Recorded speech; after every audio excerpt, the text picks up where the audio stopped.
All right. Oh, look at that. I seem to be live tonight. Let me see.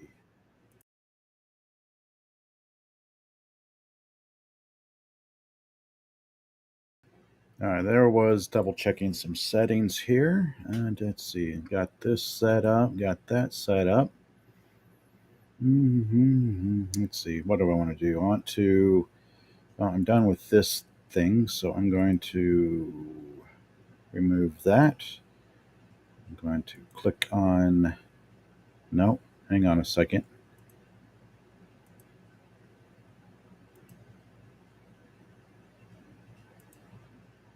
Hang on one. Oh,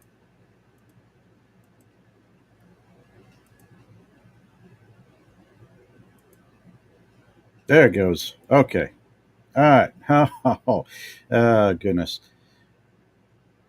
I would have thought I had everything figured out by now, which button to press and whatnot. Let me see. This is good. That is good there. And a little bit more on the back end. And that is, okay, there it is. All right.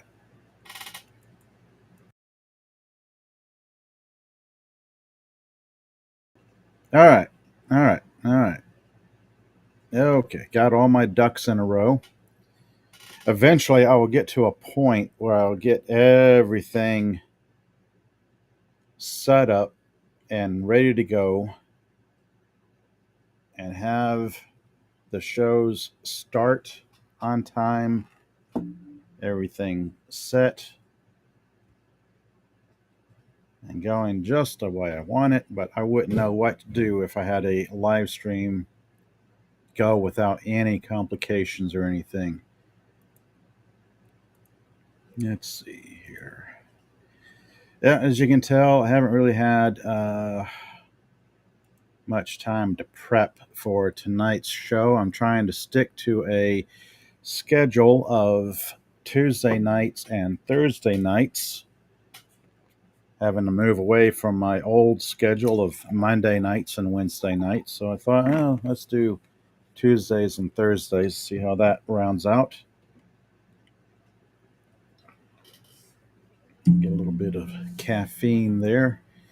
It's been one of those days. I'm glad it's over with. I'm glad Friday is practically around the corner because that means I can slow down a little bit. Let's see. Nothing too really planned for tonight. Thought there I'd go over and share some articles I've come across earlier today. Actually, a number of Screen Rant articles. Some anticipated summer movies for 2025. Classic TV shows that are much better than you remember. And then a little bit of Battle Angel Alita sequel news. So let me do this right here. I'm trying to figure out which article I want to start with. I'll start with the. I'll start off with this right here. This is ScreenRant.com, published a day ago. Screen Rant's 15 most anticipated summer 2025 movies. Whether or not you're really anticipating them, it's no telling. There might be something here worthwhile. Anyway, I'll go over a few articles here and then call it a night. It's been a long day, and I'll have an early start, if not a short day, tomorrow. So I thought I'd do a little something fun and random for tonight. As always, I want to thank you all for joining me, whether live, lurking, or you catch this show in a replay. Thank you so much. I do appreciate your time. Let's see. This is Screen Rant, published one day ago. 2025 has delivered some excellent movies and a few major box office hits already. Yeah. Okay. Well, if you say so. But we're now entering the biggest time of the year, the summer movie season. Yeah, the summer blockbuster season, or what Hollywood hopes will be the summer blockbuster movie season, because uh, their track record so far has been lackluster, hit and miss, mostly miss. I'm not really going to go over this article too much. Just let's just dive into it a little bit and hop and skip around, see what Screen Rant thinks are some of the most anticipated movies of summer 2025. Let's scroll down here. We got who voted for Screen Rant's most anticipated summer movies. Well, these people right here, which I'm guessing are like editors and writers for Screen Rant. Anyway, number 15, Eddington. Never heard of it. They've got it billed as a comedy, drama, horror, western. Casting Joaquin Phoenix, Emma Stone, Austin Butler, and Pedro Pascal, because it must be like a law or something that was recently passed in Congress that every movie has to have Pedro Pascal in it. But anyway, let's see. It's always exciting to get a new movie from the mind of Ari Aster. Hereditary and Midsummer helped him become one of the great new voices in horror, while Beau is Afraid didn't quite land with audiences. The promise of Eddington is undeniable. Astor, bringing his sensibilities to a pandemic era dramedy, makes this a big swing. But with Joaquin Phoenix, Pedro Pascal, Austin Butler, Emma Stone, and others featured, this will hopefully be a fulfilling ride for audiences and take a break from the usual big budget, action heavy blockbusters of the summer.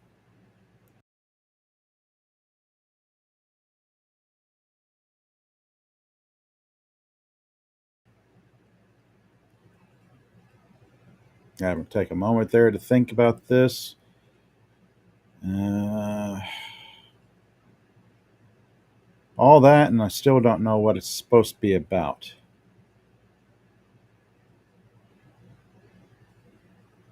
I'm getting nothing from the little graphic here for the movie. Not big into horror myself, but if it could be entertaining, then it could be entertaining. I have no idea. It's so fresh and so new that there is apparently no news about it. Oh well. That'll probably fly well below my radar. Let's move on here. Number 14. Da-da-da-da. An action comedy crime drama thriller. Oh, directed by Wes Anderson. Okay. Supposed to hit theaters May 30th. Oh, and July 18th is when Eddington is going to hit the screens. For those of you out there who are hotly anticipating it. All right. What is this? The Fenocian Scheme. Tom Hanks, Benedict Cumberbatch, Scarlett Johansson, Rupert Friend. Wes Anderson's busy schedule brings us another movie from his brilliant mind this summer. It's been 2 years since his last feature film, but he won his first Oscar last year with a short film, The Wonderful Story of Henry Sugar. Okay, he returns to the big screen with the Phoenician Scheme, an espionage comedy headlined by Benicio del Toro. Okay, so it's a spy drama comedy thing with Jake. Some of Anderson's frequent collaborators are back, including Scarlett Johansson, Tom Hanks, and Benedict Cumberbatch. Hmm. Yeah, this looks like a pretty good casting. And I see we got a trailer here. Yeah, let me bring the audio down, and I'm just going to skip around the trailer here. Bryan Cranston. Okay. Tom Hanks, Bryan Cranston. I saw. See if I can back up some.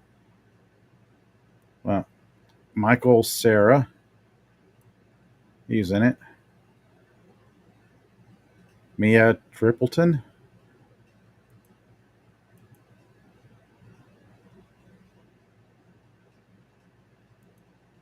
Uh, what is this? A plane on fire.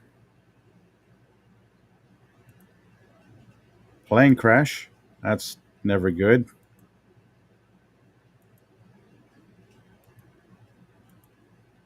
Oh, he's seen better days.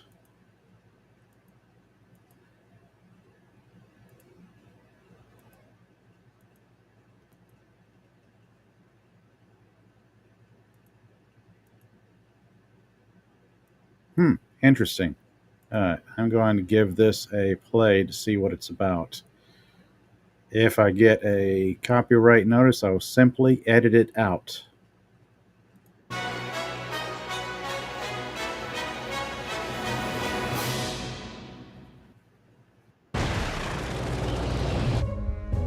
At this moment, rescue workers are laboring to recover and identify the remains of Zsa Korda, international businessman, maverick in the fields of armaments and aviation, among the richest men in Europe. This was Korda's 6th recorded airplane crash. He is survived by 10 children, 9 boys, 1 nun, his daughter Liesel. I've appointed you sole heir to my estate, which you may come into sooner rather than later. Why? It's been 6 years since our last meeting. I have my reasons. Which are what? My reasons? I'm not saying. I'm saying I'm not saying. Korda Land and Sea Phoenician Infrastructure Scheme, my most important project of my lifetime. Our objective, disrupting, obstructing, impeding, crippling Korda's enterprise in any manner possible. Get the hand grenades. Today, tonight, and tomorrow, we rendezvous with every Titan and pretend we agree what we already agreed. But in fact, we don't. We can't.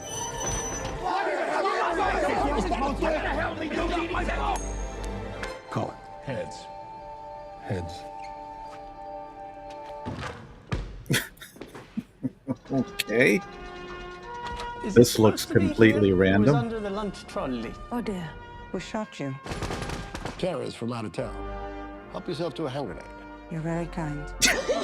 Could you imagine falling in love with a man like me, by the way, hypothetically? You're drunk on 3 beers. Why are you shooting my ceiling? This is a robbery on behalf of... I understand that. I'm asking about my ceiling. You idiots are destroying a magnificent nightclub. One thing you'll never know because you can't. The truth. I suppose I'm moved by this absurd performance.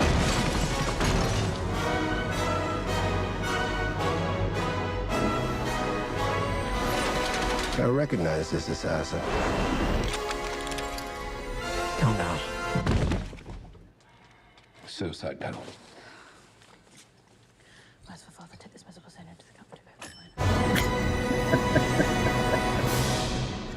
Okay. That was different. That's got a very odd deadpan feel to it. That's kind of interesting. That's the kind of deadpan humor. I think I would probably check this movie out. Seems to have a pretty good casting. Deadpan humor. You got some action, comedy, crime, drama. Yeah. This I'm gonna make a note of this one. This one seems pretty interesting. Don't know if it'll pan out, but man, that seems oddball enough. Let's see what they have here. Number 13 on the list for May 30th of this year. Karate Kid Legends. Oh yeah, like I really have to talk about Karate Kid Legends. Anybody that's gone through the wonderful, wonderful crafted series of Cobra Kai, you probably know the characters there, and this appears to come off fresh off of Cobra Kai. Let's see, it's Jackie Chan, Ralph Macchio, Joshua Jackson as Daniel LaRusso. Okay. And Joshua Jackson as Victor. Don't get that. It's one character, one actor playing two different characters. Or do they just have things mixed up here? Because this guy should not be this character. Anyway. Let's see. As great as it's been having Cobra Kai the last several years, 2025 is finally our chance to see the Karate Kid franchise return to the big screen. Karate Kid Legends returns Ralph Macchio as Daniel LaRusso and Jackie Chan as Mr. Han. Yeah, they've got the Screen Rant. You guys got editors, right? Somebody should have noticed this. Daniel LaRusso is Ralph Macchio. Mr. Han is Jackie Chan. But anyway, it's a continuation of the franchise that has recently revitalized interest in itself. Just the show alone has been pretty cool. It's also a step in a new direction, focusing the story on a young kid played by Ben Wong. It might not come from the Cobra Kai creators, but Karate Kid Legends offers the first theatrical experience with the series in 15 years. And this trailer, when I saw this trailer earlier, was simply amazing. I'm going to go ahead and play it here. I'm going to bring the volume down a spell, and let's just check this out. Our traditions are rooted in history. Kung Fu, Karate. the tree grows strong. Already, this is looking to be pretty good. I do think this is going to be one of the bigger anticipated movies for summer this year. You knew Mr. I love these callbacks. That's one thing we got from Cobra Kai were all the callbacks from the previous movies, and it looks like this is continuing on that trend. Miyagi? I did not come looking for Sensei Miyagi. I came looking for you. Wow.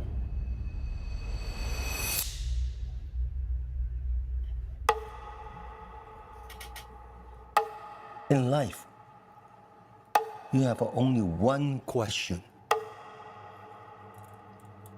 Is it worth fighting for it? Or not? Lee means to me what you meant to Sensei Miyagi.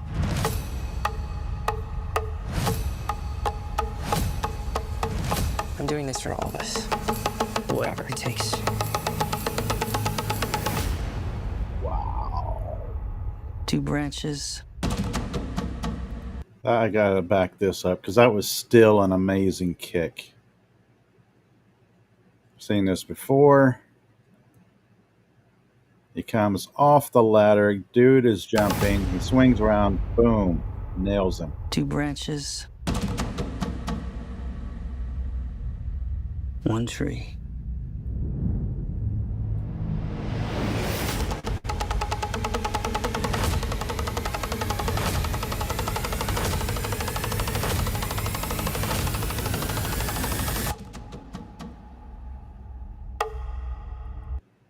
Yeah, that's going to be fun right there.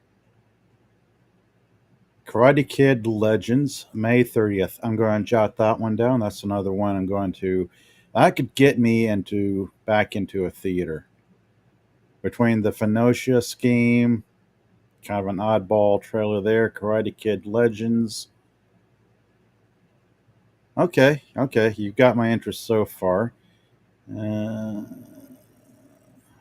okay, the article talks about Karate Kid Legends received this placement after 4 of our editors included it on their lists. Yep. Number 12, Materialists, June 25th. Director Celine Song, romance comedy. Okay. Outlook, yet another movie with Pedro Pascal. Dude is not hurting for work. I mean, seriously. Oh, yes. In addition to Pedro Pascal, we have Dakota Johnson and Chris Evans. How about that? They're nice enough to join Pedro Pascal on yet another movie of his. But this one looks like a rom-com, which I'm not interested in. So I'm going to skip this. There's the trailer. All right. Number 11 on this list, Lilo and Stitch. Family science fiction. Oh, this is a live action one. Okay. May 21st. I have not watched any of the animated Lilo and Stitch, so I am not likely to catch the live action. That might be pretty good. It might not be good. But anyway, I'm going to skip it and go down this list to see where we are. Ballerina, June 6th, from the world of John Wick.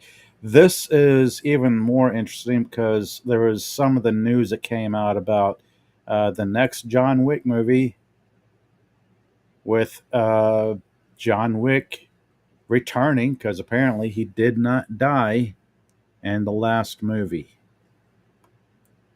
It was like a fake out, apparently. Let's see. The John Wick franchise has become one of the most reliably entertaining action series in recent years.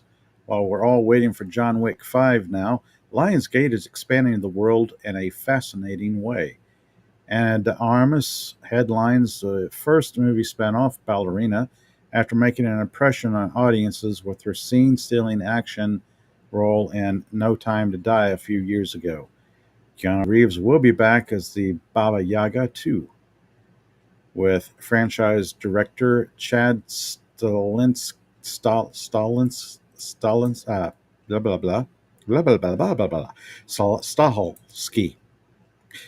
This fellow right here will be back directing, ensuring that the action won't disappoint, even if he didn't oversee the entire production. And I'm pretty certain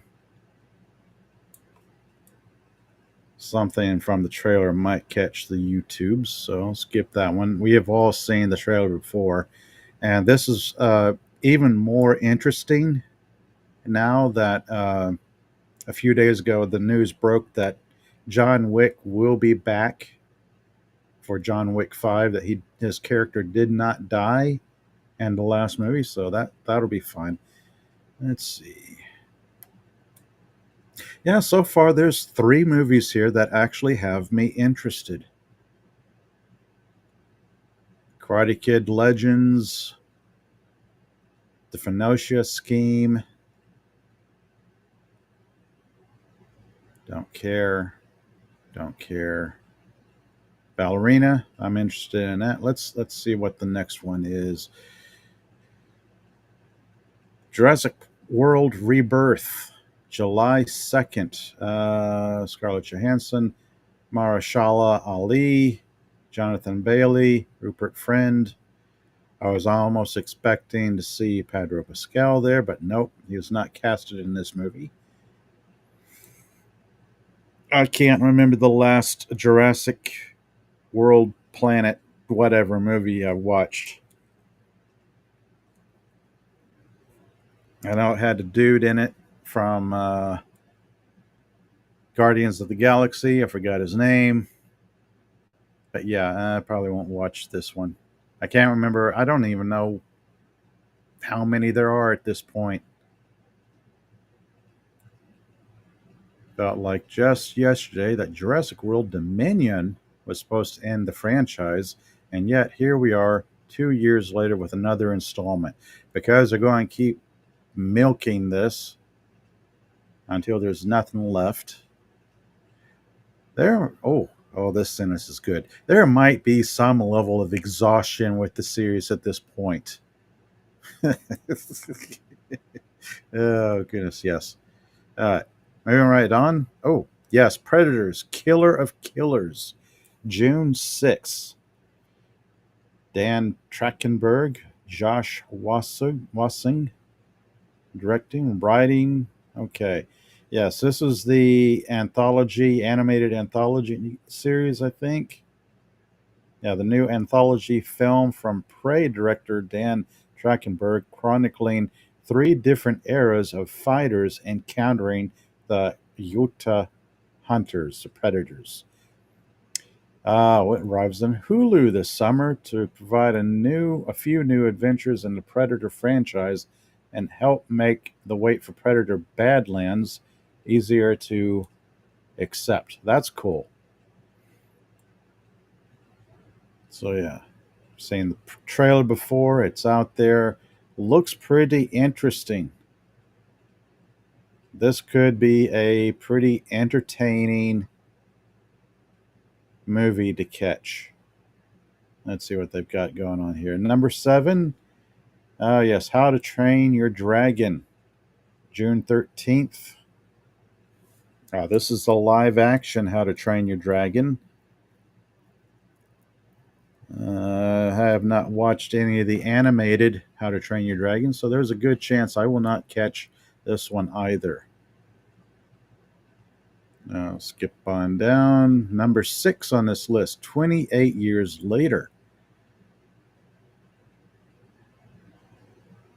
June 20th, Jodie Comer, Aaron Taylor Johnson, Jack O'Connell, Alfie Williams. 28 years later, still holds the crown as the most anticipated horror movie for us. Okay. I guess if you enjoyed 28 Days or whatever this franchise is, I know I've seen the first one, but I can't tell you how many movies came after that. 2, 3, 4. I'm just not into zombie horror flicks. Could be entertaining for those who are into zombie horror, the 28 whatever franchise. Mm-hmm. Oh, here it is. 28 days later, 28 weeks later.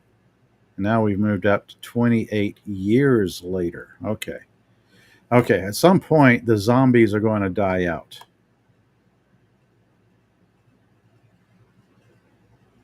The zombie trope has to die at some point. I just don't know when that's going to be. Number 5, Mission Impossible: The Final Reckoning. I actually saw a trailer for this earlier today, and it looked really entertaining. Tom Cruise, of course, Rams,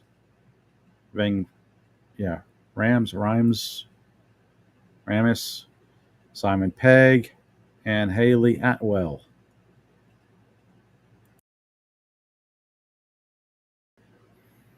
Let's see. If there was any need for evidence, I'm not solely in control of the placement of these movies.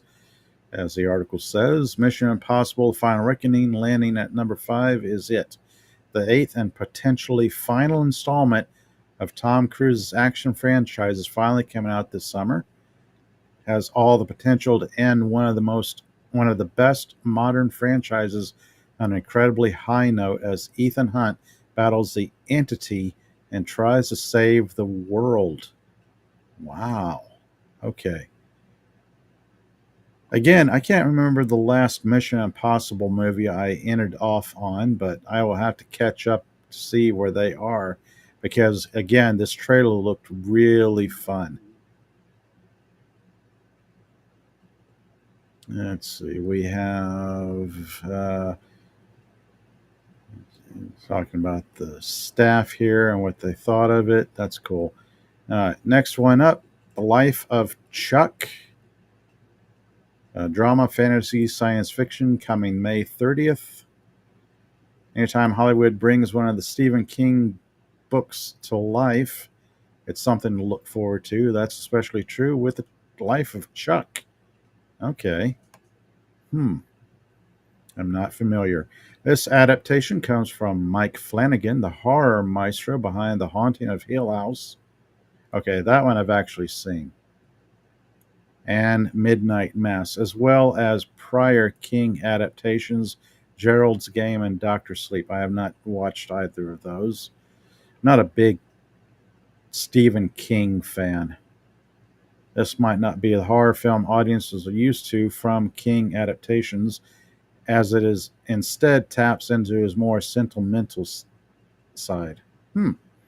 Early praise came after a festival debut last year and really put the Tom Hiddleston-led production on more people's radars. Okay, so it's Tom Hiddleston and Matthew Lillard. Okay. The Life of Chuck. I will check that out. I'll read up more on it, see if it's worth checking out. Number three. We're finally getting into superhero films here. Superman. Of course, David Cornyn Sweat, Rachel Brosnahan, Nicholas Hoult, and Eddie Gathead. This guy right here is playing this character right here. And it has been too long of a day to try to pronounce a name that has more consonants in it than vowels. But anyway, yeah, I don't need to go into Superman. We all know what it's about, who's doing it, James Gunn. It's official. It's the official kickoff to James Gunn's DC universe.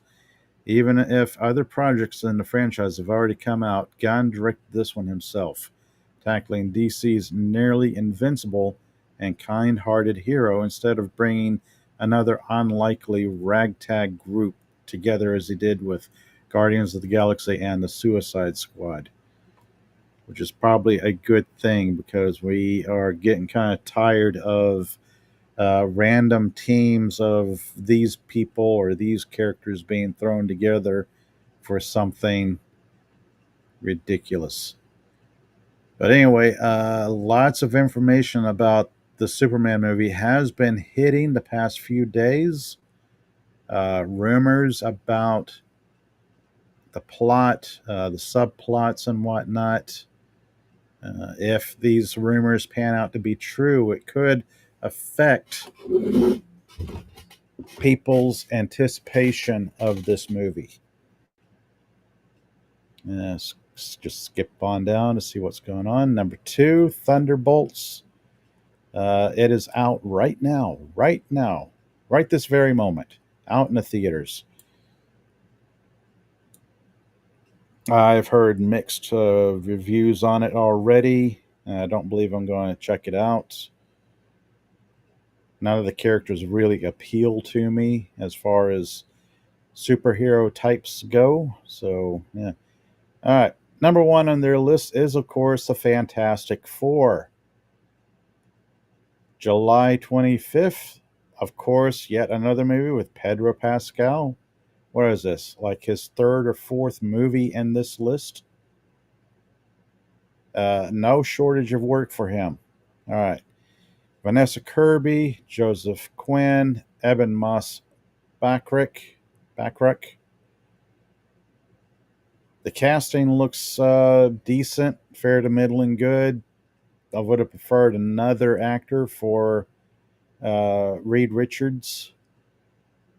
I think the only thing that's really going to kill this movie is all the negative publicity around it so far that everybody has been covering uh, all over the place. Vanessa Kirby's comments about her take on Sue Storm, the character of Sue Storm, and how she viewed the character is pretty controversial. Their choice of not going with a deeper, grovelly voice for Ben Grimm, the pick for Reed Richards. But would I still watch this movie? After all the negative hype and everything, I would probably still check this movie out just out of sheer curiosity. That, and I really appreciate the uh, retro 60s, retro futurism, alternate history type vibe this trailer gives off. So, yeah, that's the end of this article. There are two, maybe three movies on this list that might be interesting. They're not your normal big budget, high special effects type movies, but yeah, there's a few on here that looked pretty interesting to me. Karate Kid Legends, that one looks fun. I'm actually hoping this one works. I want this movie to succeed more than anything else as a fan. The Venusian Scheme, this really deadpan comedy, almost to the point of wooden delivery.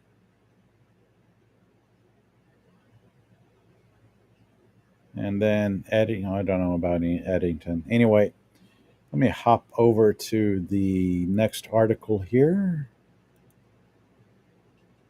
Yet another Screen Rant article. These 8 classic sci-fi shows are much better than you remember. Okay, those of us who have been around for a long time, because I can already tell there's Space 1999. That's going back to the late 70s. Many classic sci-fi TV shows are just as exciting and innovative as audiences remember them to be when they first aired on TV. Shows like The X-Files, Star Trek TNG, and The Twilight Zone are still frequently brought up when discussing great pieces of science fiction on TV, leaving series like Lex and Sliders to be unfairly overlooked. Well, actually, it's okay for Lex to be overlooked. It's okay for like the last season or two of Sliders to be overlooked because they did kind of go off the rails at some point. Let's see. The first one on the list here, number 8, Alien Nation. Promising detective drama that sees humans and aliens working together. Of course, we all know the premise of Alien Nation. Came out in 1989, ran to 1990. What's one season? A couple of seasons? I forget. Pretty well cast, I thought, based loosely on the Alien Nation movie. Oh, yeah, being canceled after one season. It's easy to forget the gripping drama in Alien Nation, all of its potential. Adapted from the 1988 movie of the same name, Alien Nation continues to explore various social issues through a sci-fi lens. Of course, it's like a buddy cop type series as well. Number 7, Sliders. Group of travelers moves through parallel universes. Basically, the multiverse before there was a multiverse. I actually kind of liked the concept, enjoyed the first few seasons of it. It was the last season or two, I think. Yeah, the last couple of seasons, from what little I remember of this show, it started going off the rails for me. Number 6, Sequest DSV, 1993 to 1996, a blend of marine science and sci-fi adventures. Yeah, I quite enjoyed the first couple of seasons, and then they switched it up, and it was like pretty different tone-wise. I actually don't remember the last couple of seasons on this. Lex, never could get into Lex. An odd group of individuals travel through space. I've seen probably most of the first season. Been on since from 97 to 2002. So that's 5 years. I know I've probably watched through at least 2 seasons of it before I quit. Number 4, oh, good one. Now, Space 1999. Researchers adapt to their chaotic life in space. Interesting premise in that people on a moon base find themselves hurtling through space when an atomic explosion on the moon sends the moon flying through space out of Earth's orbit, and they have to deal with it, the people on the moon base. So it was pretty interesting. Quite enjoyed the first season. The transition from the first season to the second season was so jarring. I have never finished the first episode of the second season. But the first season was really, really good. Number 3, Ion Flux, a bold avant-garde animated series from MTV. Never got into it. Did not care for some of the unusual themes behind it. Moving right along. Ooh, Farscape. Group of rebels engaged in an intergalactic battle. That really doesn't do it justice. 4 seasons and a follow-up miniseries. Farscape is easily one of the best sci-fi series on the small screen ever. I'll even go as far as to say Farscape is far superior to Star Trek TNG or Voyager or what have you. Yeah, Farscape is in my top 5 of all-time favorite sci-fi TV shows. And it's clocking in at number 2 on this list. Let's head on down to see what they have for number 1. Oh, considered to be an underrated show in the genre, the Australian-American sci-fi series Farscape holds up well to this day. I can't tell you how many times I've sat and watched it all the way through. Series opens with astronaut John Crichton as he accidentally flies into a wormhole and winds up on the sentient ship called Moya. John is accompanied by a group of escaped prisoners, joining them in their efforts to evade the antagonistic peacekeepers. And number 1 on this list, Quantum Leap. Okay, that was interesting. 1989 to 1993, 4, from what I remember, 4 relatively quick seasons. I don't think I've watched every episode of Quantum Leap. I want to say I've watched the bulk of, 5 seasons. Oh, I see in the chat, the Padawannabe. Yes, as Padawannabe chimes in. So with the other series, you could say you're a quitter. Yes. I'm going to tease you about Farscape, but I won't do that. Yep. Oh, and you have the series of Quantum Leap. Yeah, I remember enjoying it back in the day when it first aired. I'm trying to remember because it has been ages. It was 1989 all the way through 1993. Um, I really want to say I've watched most, if not all, of the 5 seasons. There might have been a few episodes here and there I might have missed or skipped. It has been multiple decades, so yeah, I can't remember it all.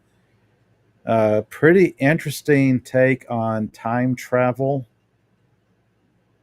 with the lead character, Dr. Sam Beckett, leaping, or his consciousness leaping through time from one body to the other, and he has to solve problems before his consciousness leaps again. So yeah, I can't even remember how it ended. Let's see. As one of the best sci-fi shows of the 80s, Quantum Leap has it all. Fun episodic structure that keeps the series feeling fresh. Bakula's range as a performer shines, and the series presents a deft combination of humor, drama, and social commentary. And I think they did a pretty good job with the social commentary from what I remember on the show. It didn't get heavy handed. If it was made today, it would get way heavy handed. Quantum Leap earned a revival series in 2022, which, as far as I am concerned, does not exist.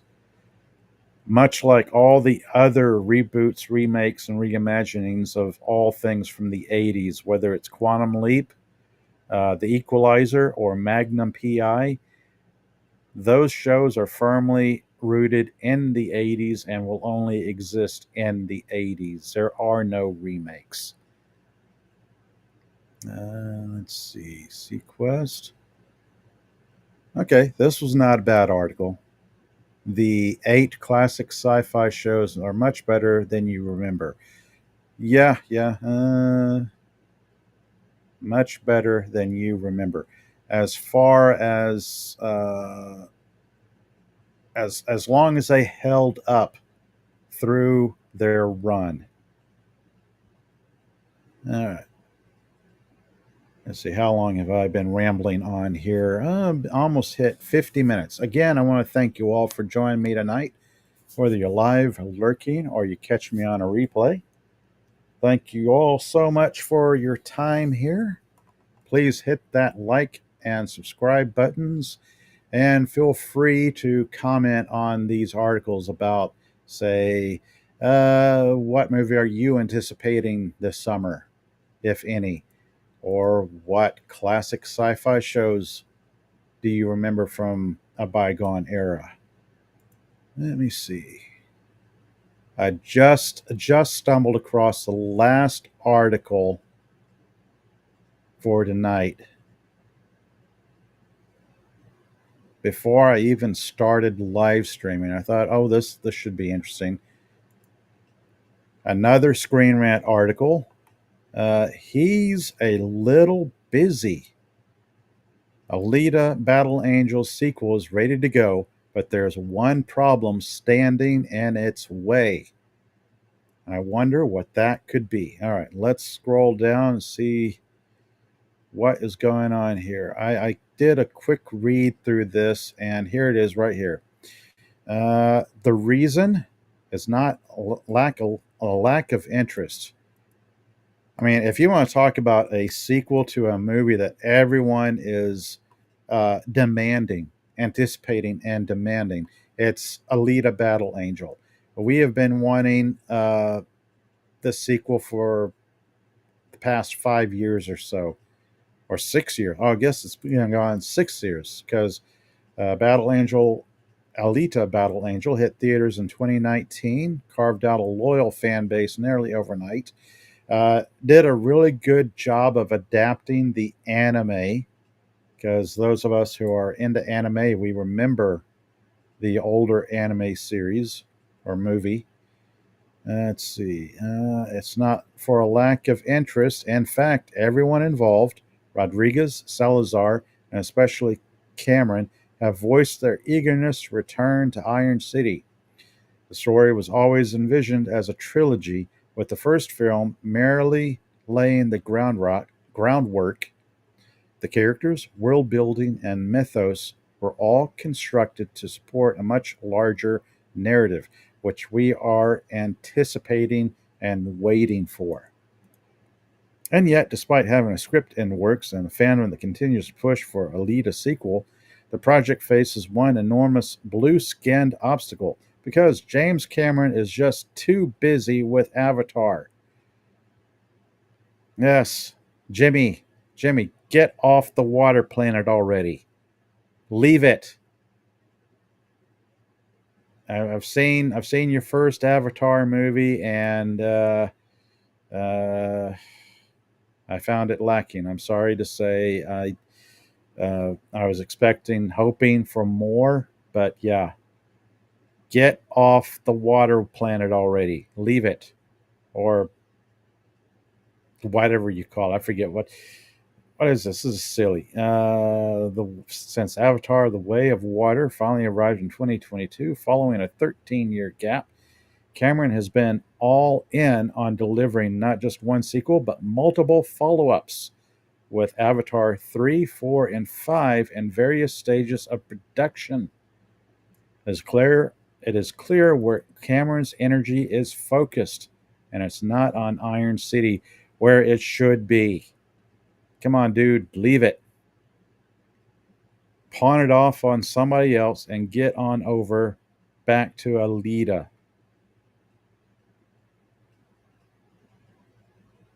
Alita is a world worth revisiting and expanding. Oh, I know it.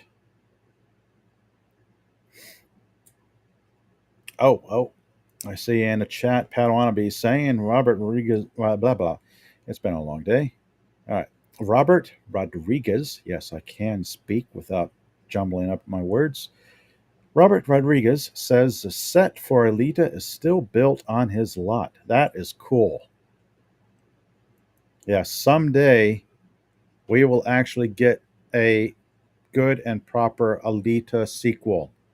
And if this article is correct in saying that it's supposed to be a trilogy, then I can only hope to see Alita 2 and Alita 3 sometime in my lifetime. As long as Jimmy gets off the Pandora with his blue Smurf aliens. Oh, and of course, we got some nice slideshow type images from the first Alita movie.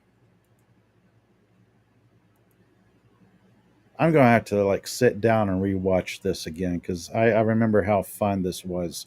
It's one of the few live action anime adaptations that I genuinely loved watching. This was well done. Well done there. Let's see. Many ways, the first Alita movie was just a prologue to the real meat of the saga. Yeah.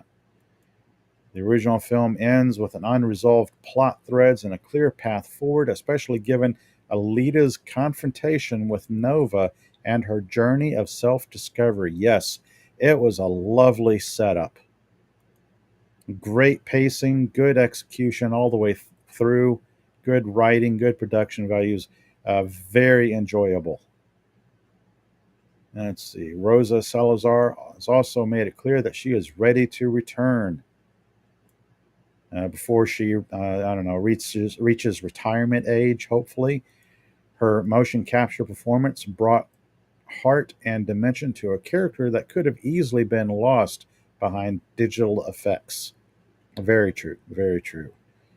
Let's see. A sequel would allow the creative team to dive deeper into the world of the Scrapyard, the mysterious city of Salem, and the war-torn history that shaped Alita herself. Because if you remember some of the flashbacks in the first movie, she was actually on Mars or something fighting. It was kind of crazy.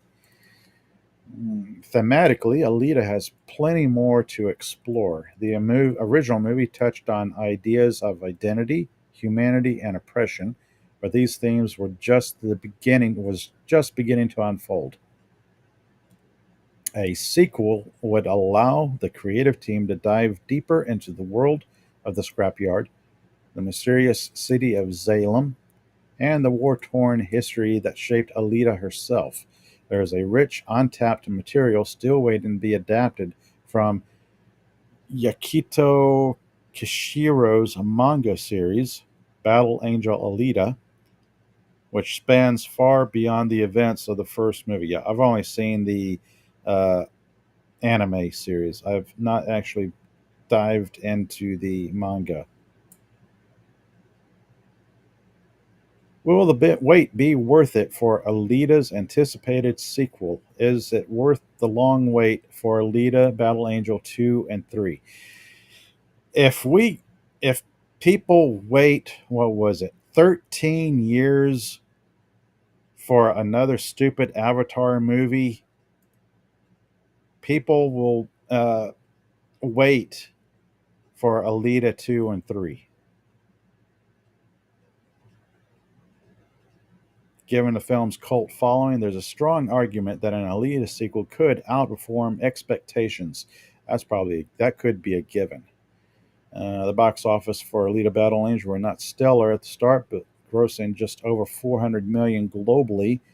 It developed momentum after its digital release, and actually, it's gained a pretty good fan following. The film's video sales, streaming popularity, and active fandom is keeping the franchise alive even years after its Hollywood debut. The real question is whether momentum can maintain despite, given the state Hollywood is in right now with a really lackluster offerings on the big screen. All we need is like one, two, three more big superhero franchise flops, and people will be looking at other things to pick up the entertainment slack. Battle Angel might benefit from that gap. For 5 years is a long time to ask fans to hold out hope. No, it's not. No, not really. The Padawan saying that photo looks like a gender swap Mega Man. Oh yeah, that one. Yeah, yeah, it does have the large-eyed anime look to it, but that's what they went for in the movie.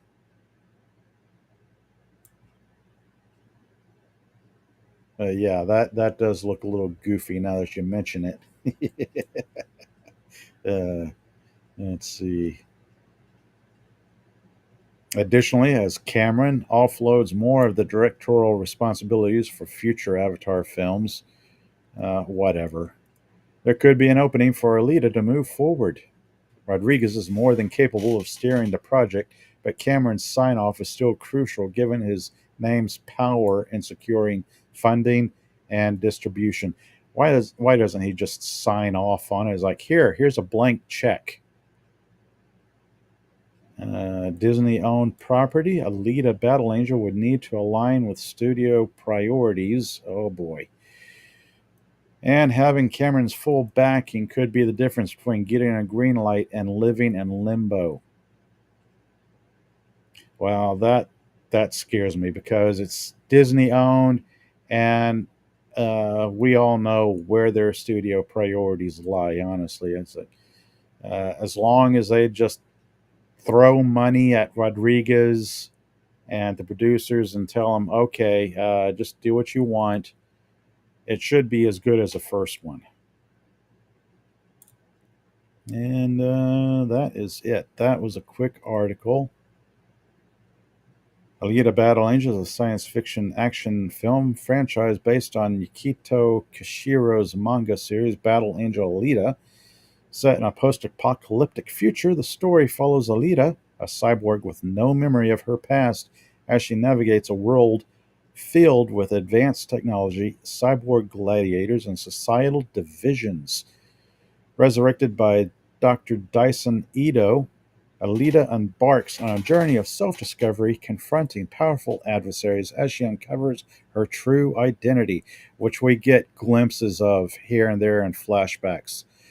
The franchise blends action, romance, and cyberpunk themes, exploring the nature of humanity through its protagonist.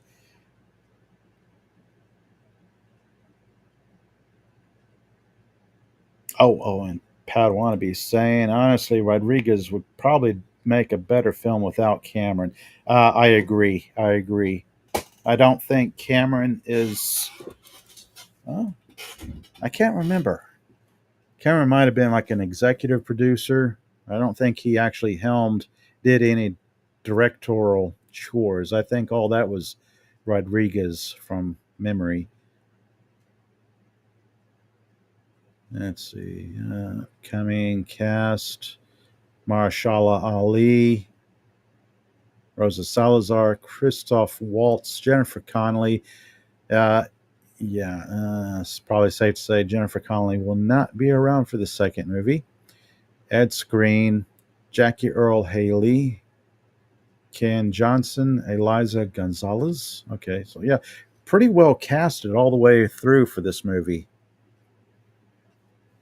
It was a surprise because I was not expecting much from the live action Alita. And trying to find. Does say okay? Directed by Robert Rodriguez and produced by Jimmy Cameron. Okay, yeah. Honestly, Cameron could just sign off on it and play like a helicopter producer or produce over the phone and just tell the studio to throw money at Rodriguez and let him get on with it. Because people would flock to theaters to watch a good sequel or a good trilogy. Let's see. That was, let's see, where am I? As I cycle through the articles I've shared tonight or rambled on about, whatnot. Yeah, that was the last article. And let's see, where am I? Okay. Oh, Padawan saying Rodriguez was on Michael Rosenbaum's podcast. Smallville's Lex Luthor always has good interview. Oh, that's cool.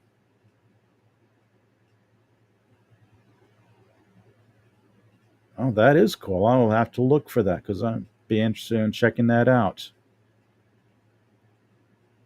Okay, as I bring tonight's live stream to a close, as always, thank you all for stopping, chatting, and checking out my live streams. I do appreciate your time, whether live, lurking, or you catch it on a replay. Feel free to hit that like button, subscribe, and leave comments. What movies are you anticipating this summer or the rest of the year? What are your thoughts on any classic TV show you might have enjoyed from the past number of decades? Or what do you think about Battle Angel, Alita Battle Angel? I keep wanting to call it by its manga name. Anyway, feel free to like and subscribe and all that jazz. Until later, everyone, I will be, where will I be the remainder of the week? Let's see.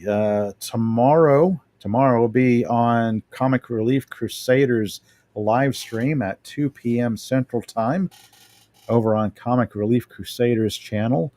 This Saturday, I may have the free time to jump back into my comic book live streams where I talk about all things comic book and comic book related.